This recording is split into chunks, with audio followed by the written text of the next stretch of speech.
안녕하세요. 이혼하거나 고쳐 살거나 주쌤입니다. 제가 상담하다 보면 남편분들이나 아내분들이 이 사람 완전 나르시시스트예요 라고 이야기하는 거를 많이 듣습니다. 이 사람이 원래 자기중심적이고 이기적이고 그런 나르시시스트 성향을 가진 사람이었든지 아니면 원래 그런 사람이 아니었는데 바람이 나고 보니까 완전 나르처럼 변했다라든지 이렇게 이 사람 완전 나르시시스트다 라는 말을 굉장히 많이 듣습니다. 그런데 또 반대로요, 저한테 상담 오시는 피해 배우자들은 나르시스트에게 밥이 되기 쉬운, 희생양이 되기 쉬운 성향을 가진 분들이 많으세요. 그러니까 이야기를 듣다 보면은, 아이고, 이분 이렇게 순하고 착하고, 참 이해심도 많고 배려하고 이러니까는 저 나르 같은 저 나쁜 인간이 이런 사람을 배우자로 골라서 결혼했지. 그리고 지멋대로 사는구나 싶은 생각이 들 정도로 참 착하고 공감 능력도 많고 배려하고 또 갈등을 싫어하고 이런 분들이 많다는 거예요. 이런 분들을 지칭하는 표현이 있더라고요. 에코이스트라고 해서 나르시시스트에게 밥이 되기 쉬운 성향 이렇게 많이 이야기를 하는데요. 혹시 나도 에코이스트 성향을 갖고 있는 건 아닌지 한번 체크해 보세요. 10가지 문항이 있거든요. 주목받는 것을 싫어한다. 문제가 발생하면 내 탓부터 한다. 유독 자기 자신에게 엄격하다. 남에게 패 끼치는 걸 싫어한다. 타인과의 갈등을 회피한다. 생색낼 줄 모른다. 경쟁을 싫어한다. 눈치가 빠르다. 확신이 없는 표현을 사용한다. 경계선이 분명하지 않다. 이런 10가지 특징 중에 5가지가 해당되면 에코이스트구나 라고 생각을 해도 된다고 하더라고요. 이런 에코이스트 성향을 가진 분들은요, 나르시시스트가 된 이 바람피운 배우자를 상대할 때도 아직도 그 예전의 그 성향, 버릇을 못 고치고 나르시시스트가 된 배우자에게 가스라이팅을 당하면서 대처하는 방법도 잘못 나가기가 쉬워요. 그러니까 바람 피운 배우자들이 하는 가스라이팅 있잖아요. 네가 나한테 잘했으면 내가 바람이 났겠냐. 내가 바람 피우는 건 너 때문이다. 네가 앞으로 잘해야지 내가 가정으로 돌아갈 수 있다. 이런 식으로 얘기하면 이 에코이스트들은 자책하는 성향. 내가 잘하면은 모든 것이 정상으로 돌아가겠지라고 생각하는 그 경향이 있기 때문에 이 바람피운 배우자에게 더 열심히 노력을 하려고 그러고 이 사람 비위를 맞춰주고 내가 잘하면 이 사람이 정말 나에게 다시 정을 붙이겠지라는 생각으로 노력을 해요. 그리고 또 외도 배우자가 돌아오는 중이야. 정리하는 중이야. 나한테 시간을 좀 줘. 나는 천천히 헤어질 거야. 어떻게 관계를 딱 끊니? 상간자와의 관계도 천천히 헤어질 거니까 네가 좀 기다려주라. 그 정도도 못 기다리냐? 이런 식으로 가스라이팅을 하면 이 에코이스트들은 그래. 시간이 지나면 좀 해결이 되겠지. 내가 이렇게까지 이야기했으니까 저 사람이 나의 마음에 좀 공감을 해가지고 진짜로 정리를 하겠지. 정리한다고 약속을 했으니까 약속을 지키겠지. 이렇게 이심전심이라고 착각을 하는 경우가 많아요. 그래서 보통 사람 같으면 진작에 때려치웠거나 대판 싸우고 버릇을 고쳐놨거나 뭐 이혼을 해도 100번을 했을 상황인데도 지금까지 결혼 생활에서도 저 사람 말이 맞겠지. 에이, 좋은 게 좋은 거지. 저 사람을 믿어줘야지. 내가 좀 희생하면 되지. 애들을 위해서 내가 좀 참지. 갈등이 싫으니까 내가 그냥 좀 피하고 말지. 이런 식으로 살아왔는데 이 외도에 있어서도 여전히 그 버릇을 못 고치고 내가 참고 내가 노력하고 이러다가 이 일이 나중에는 더 해결하기 힘들어지고 더 당하기가 쉬운 거예요. 그래서 우리가 생각을 바꿔야지만 이 외도라는 문제를 해결을 할 수가 있고, 지금까지 이렇게 당하고만 살아왔는데 내가 참고 희생하고 정말 견디면서 결혼 생활을 꾸역꾸역 유지를 하면서 참 생각해보면 불행한 순간도 많았고 이 사람이랑 살면서 내가 참 행복하지 않았다는 생각이 들 정도로 참 후회가 되는 면이 많은데, 지금이라도 마음을 바꿔먹고 생각을 고쳐먹어야지 이 외도라는 사건을 해결을 하고 앞으로 내 인생에서 더 이상 이 사람에게 가스라이팅 당하지 않고 휘둘리지 않고 살 수가 있을 거 아니에요. 그래서 어떻게 마음을 바꿔먹어야 되는지를 오늘 한번 이야기해 보려고 하는 겁니다. 첫 번째 바꿔야 될 생각은 좋은 게 좋은 거다라는 생각입니다. 좋은 게 좋은 거긴요. 내가 참 에코이스트로서 참고 견디고 참 저 사람 말이 맞겠지, 뭐 알아서 잘 하겠지라고 생각을 해봤자 나중에 돌아오는 거는요, 상간자와 배우자가 더 깊어져 있고요. 나중에는 이거 되돌리려고 해도 되돌릴 수도 없고 나중에 후회만 남아요. 그때 이렇게 할 걸, 그때 내가 정신 좀 차릴 걸, 그때 내가 이 사람을 믿으면 안 됐는데 내가 또 이 사람 믿어가지고 뒤통수 맞았구나. 이런 순간이 옵니다. 외도 문제에 있어서만은 좋은 게 좋기는 좀 니들이나 좋지, 니 연놈들이나 좋지. 결국 나는 피눈물 나고 나는 속에 암덩어리가 자라고 이럴 건데, 나는 이 순간을 견디지 못하겠다. 더 이상 견디지 않겠다. 참지 않겠다. 이렇게 생각을 고쳐먹으셔야 됩니다. 그래서 이 일을 누가 해결을 해주겠어요? 저 범죄자인 저 연놈들이 알아서 해결할 리는 없죠. 내가 팔 걷어붙이고 나서가지고 내 인생에 생긴 일이고 우리 가정에 생긴 일이니까 내가 나서서 해결한다 생각하고 일을 나서서 해결을 하셔야 되는데요. 백날 내가 해결하겠다고 이 배우자랑 말 섞고 울고불고 뭐 협박도 해보고 막 이렇게 해도요, 해결되는 거 없어요. 결국은 내 앞에서 질질 짜고 후회하는 척하고 무릎 꿇고 하더라도 밖에 나가서는 상간자 그대로 만나고 양다리를 걸쳐갑니다. 상간자를 못 건드리게 하려고 나한테 눈물을 흘리고 반성하는 척을 하는 거지, 결국은 양다리 걸치고 나서 나중에 이제 발각이 된다니까요. 그래서 이렇게 외도 사실을 인지하자마자 알아서 하겠지, 좋은 게 좋은 거지, 정리하겠지 라고 생각하지 마시고요. 당장 뭔가를 하셔야 되는데, 내가 상대할 거는 이 배우자가 아닙니다. 상간자입니다. 내 카운터 파트는 상간자야.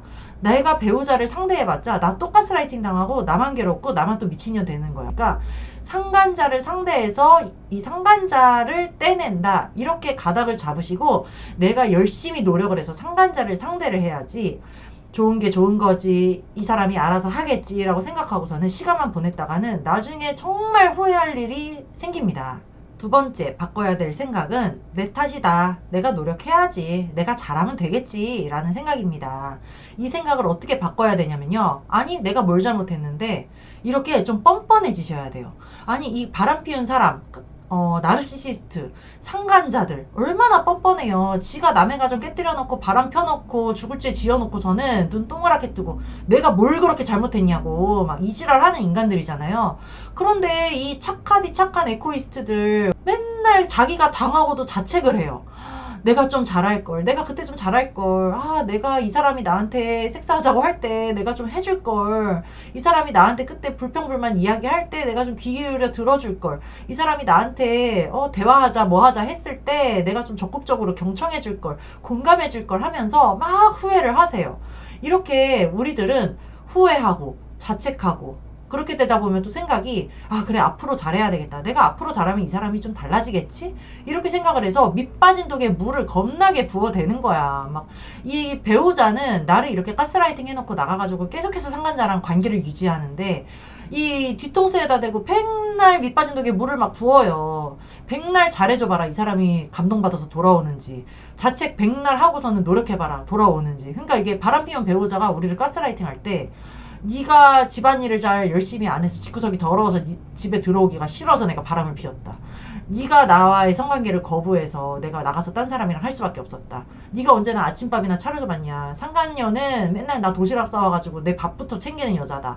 이지랄을 해. 그러면은, 아, 내가 밥을 안 차려줘서 그런가? 열심히 밥 차려줘. 내가 섹스 안 해줘서 그런가? 열심히 해줘. 집도 깨끗하게 해놔. 막 열심히 해.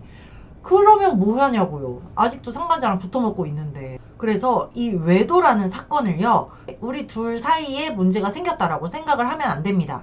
우리 둘 사이에 문제가 생겼다. 그럼 나한테도 50% 책임이 있어. 이렇게 되기 때문에 막 노력을 하게 되는 거거든요. 근데 이 외도는 배우자와 나와의 문제가 아니에요. 나와 상간자의 문제입니다. 내가 이렇게 꽃밭을 10년 동안, 20년 동안 막 가꾸고 내가 가정을 위해서 희생하면서 지금까지 솔직히 못한 게 뭐가 있어? 안 한 거 없어. 애 낳고 키우고 나가서 돈 열심히 벌고 못한 게 없거든요. 그런데 저 상간자라는 인간이 막 우리 꽃밭을 막 밟아놓고 엉망진창을 만들어 놓은 거야. 그러면은 이 배우자를 탓할 게 아니라 저 상간자를 탓해서 저 상간자를 일단 내 꽃밭에서 쫓아내고 응징하고 앞으로 다시는 들어오지 마라, 얼씬도 하지 마라라고 경고를 해야 되는 거죠. 그런데 내 꽃밭을 밟은 이 상간자는 가만히 둔 채 배우자를 붙들고 노력을 해봤자 아무 소용이 없더라. 물론 나와 이 사람 간에 문제가 생긴 거고 이 사람과 내가 회복을 해야 돼 라고 생각해서 노력을 할 때가 있죠. 그런데 그 시기가 상간자가 떨어져 나간 다음에여야 나에게 50% 책임이 있고 노력을 해야 되고 하는 게 일리가 있다는 거죠. 상간자가 붙어있는 동안에는 내가 노력해봤자 아무 소용이 없고, 상간자가 떨어져 나가고 나서야 내가 배우자를 위해서 노력을 하는 게 의미가 있다. 이렇게 생각하시고 배우자에게 노력하려는 생각하지 마시고 상간자를 떼내는 데 집중을 하시라는 겁니다. 그리고 세 번째 바꿔야 되는 생각은 제가 에너지가 없어요. 저는 그럴 만한 힘이 없어요. 제가 그거 못할 것 같아요. 라는 생각입니다. 이런 생각을 바꿔먹어가지고요. 상간자를 조져야지 내가 거기서 에너지를 얻는다. 상간자를 족치면서 내가 기운을 얻는다. 라고 생각을 하시면 좋겠습니다. 상간자 그거 왜 가만 놔두냐. 가서 머리채는 못 잡더라도 주먹 따지면 못하더라도 가서 눈 똑바로 보고 경고하시라. 다시는 우리 가정 건드리지 말고 내가 너 가만 안 두겠다. 이 새끼 우리 집에 있는 배우자 병신이야. 내가 여기 어떻게 알고 찾아왔겠니? 배우자 집에 와서 다 걸리고 있어. 내가 니들 둘이 만나서 붙어먹는 거 증거 다 가지고 있고 너에 대해서도 내가 모든 조사가 끝났거든? 너 앞으로 다시는 내 배우자한테 연락하거나 만나지 마. 내 눈에 한 번이라도 걸렸다가는 내가 너 주변 다 초토화시켜버릴 거야. 조져버릴 거야. 라고 경고를 해야지 이게 떨어질까 말까인데 맨날 제가 가서 오히려 당하는 거 아닐까요? 저는 그런 거 못해요. 저 연놈이 보통 인간이 아닌 것 같은데 제가 괜히 가서 당하고 올 것 같아요.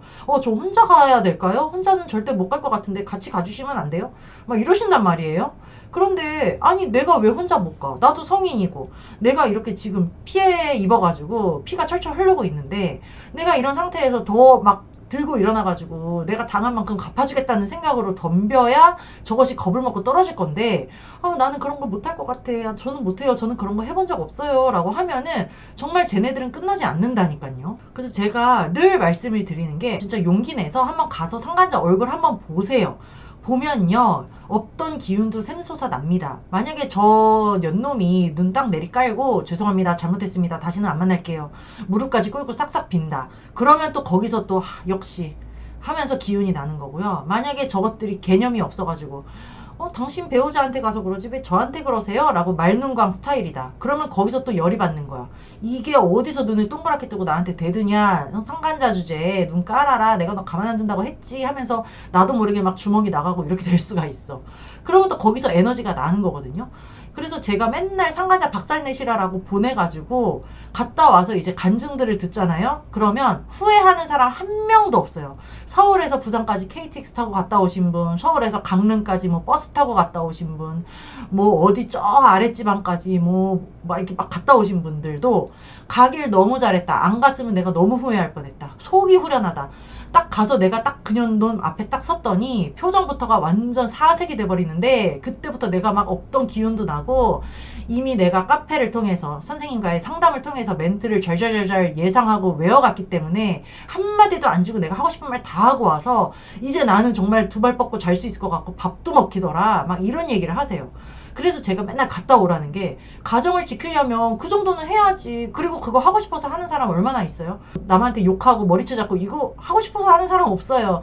내 가정 지키기 위해서 해야 되니까 하는 거고 내 멘탈 건강을 위해서 하는 거거든요. 그래서 막 무기력해지고 막 안 될 것 같아. 그냥 이혼하는 게 맞을 것 같아. 라고 생각을 했다가도 가서 상간자 한번 만나고 오면 내가 가정을 지켜야겠다. 내가 저 연놈한테 내 배우자 뺏기면 안 되겠다. 내가 왜 내 가정을 깨뜨려? 라고 막 이 파이팅이 막 올라오니까 꼭 상간자 박살을 내셔야 된다 이렇게 말씀을 드립니다. 그래서 우리가 이 에코이스트라서 우리가 갈등을 싫어하고 좋은 게 좋은 거라고 배우자와 싸우기 싫어서 웬만하면 희생하고 맞춰주고 싸워서 고치기보다는 그래 너는 원래 그런 인간이니까 하고 받아들여주고 공감 능력 배려 능력 이제 높아가지고 이 사람이 뭔 지랄을 해도 그래 아유 그래 알았어 하고서는 참고 살았더니 결과가 이 지랄이 났는데 앞으로 더 이렇게 살 거냐고요. 내가 배우자를 고칠 수는 없어요. 배우자가 막 나르시시스트 성향이다. 이 사람을 어떻게 고쳐? 나이 40, 50 먹은 이 인간을 어떻게 고치겠냐고요.